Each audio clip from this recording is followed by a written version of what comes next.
नमस्कार साथियों, आप सब लोगों के लिए मैं आज एक वीडियो भेज रहा हूं जो कि बड़ा ही अच्छी वीडियो है और आप सब लोगों के हितकर वीडियो रहेगी।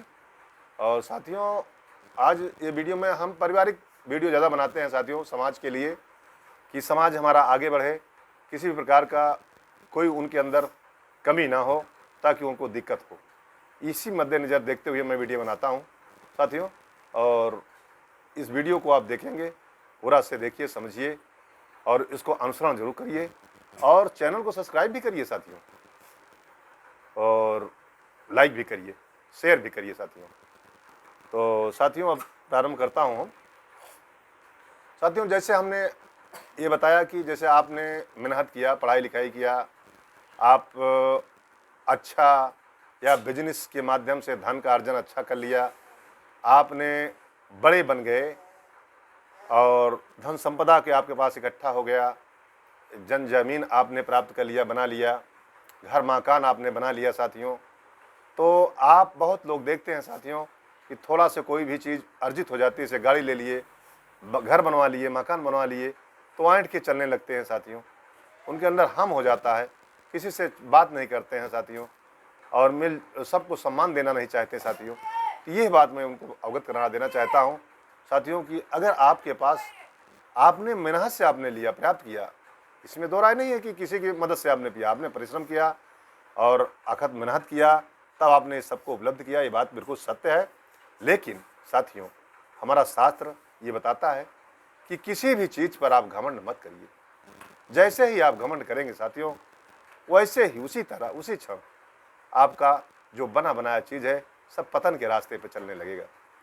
तो हम ये आपसे निवेदन करते हैं साथियों कि जैसा भी आप पढ़ लिख करके अगर आप किसी भी माध्यम से, नौकरी के माध्यम से धन संपदा इकट्ठा किए, बिजनेस के माध्यम से धन प्राप्त किए हैं, आपने अपना वैभव बनाया है, तो आप किसी भी प्रकार का लेस माट घमंड नहीं करना चाहिए साथियों, क्योंकि घमंड जो होता है वो भगवान का हार होता है साथियों। अब घमंड को लेकर के मैं एक छोटी से आपको मैं एक कहानी बताना चाहता हूँ साथियों, उस पर आप ध्यान दीजिए। एक रामचरितमानस को मिलान करता हुआ नारद मोह है साथियों, जो कि नारद जी जो हैं बहुत बड़े तपस्वी थे, ज्ञानी भी थे और अच्छे जानकार भी हुआ करते थे। लेकिन साथियों, थोड़ी सी उपलब्धि उन्होंने कर लिया, इंद्रलोक में उन्होंने तपस्या किया और तपस्या करने पर कामदेव उनके ऊपर प्रहार किए और कामदेव को उन्होंने जीत लिया।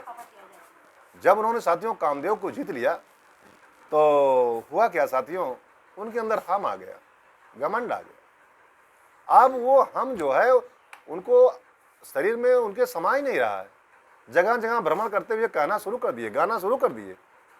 अब बताने लगे कि आज मैंने तो भाई कामदेव को जीत लिया, मैंने कामदेव को जीत लिया। ये कहते हुए चले गए, शंकर जी के पास गए।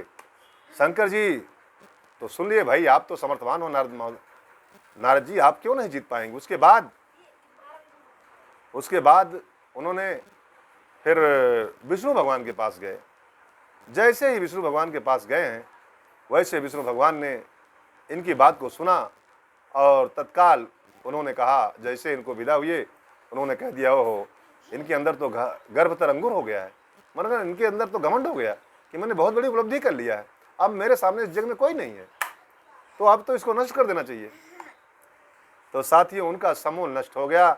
वहीं भगवान ने विश्वमोहिनी रूप करके एक नया नगर निर्माण कर दिए, जहाँ की लेस मात्र वो औरत के लिए उन्होंने बंदर का रूप धारण करना पड़ा उनको साथियों, और सबके सामने बेइज्जत हुए।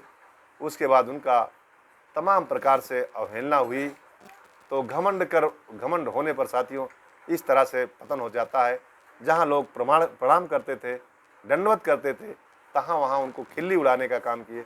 तो इसीलिए साथियों, मैं आप लोगों को बताना चाहता हूँ कि कोई भी प्रकार से अगर आपने कोई भी उपलब्धि ली है, अच्छी बात है, आपने मेहनत किया है, परिश्रम किया, उसमें दो राय नहीं है कि आपने कहीं चोरी से लिया है, कैसा भी लिया है, आपने परिश्रम से लिया, लेकिन फिर भी आपको लेशमात्र घमंड नहीं होना चाहिए साथियों।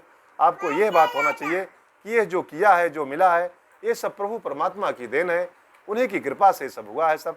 इसमें मेरा कोई बात नहीं है साथियों। तो साथियों इसीलिए इसी तरह से हमको हर समय याद करना चाहिए और ये बात कर इसी तरह से याद करके हर समय प्रभु का ध्यान देना चाहिए और अच्छे कर्मों का काम अच्छा कर्म करना चाहिए साथियों। दीन दुखियों की मदद करना चाहिए, परोपकार करना चाहिए साथियों, और जितनी हो सके किसी न किसी की भलाई करना चाहिए साथियों। इसी में सबसे बड़ा एक कर्म होता है साथियों। जिंदगी ये मिली है हमको कर्मों का फल भोगने के लिए, कर्म करने के लिए। इसलिए हम सब लोगों को ये चाहिए कि घमंड नहीं करना चाहिए, बल्कि हमें सबसे विनम्र भाव से रहना चाहिए, सबको मिलजुल कर रहना चाहिए, सबको सम्मान देना चाहिए साथियों। इससे बहुत बड़ा आपका नाम होगा, सब आपको इज्जत देंगे, आपका सम्मान होगा साथियों। इन्हीं शब्दों के साथ मैं अपनी अब वाणी को विराम कर देना चाहता हूँ। जय हिंद, जय भारत।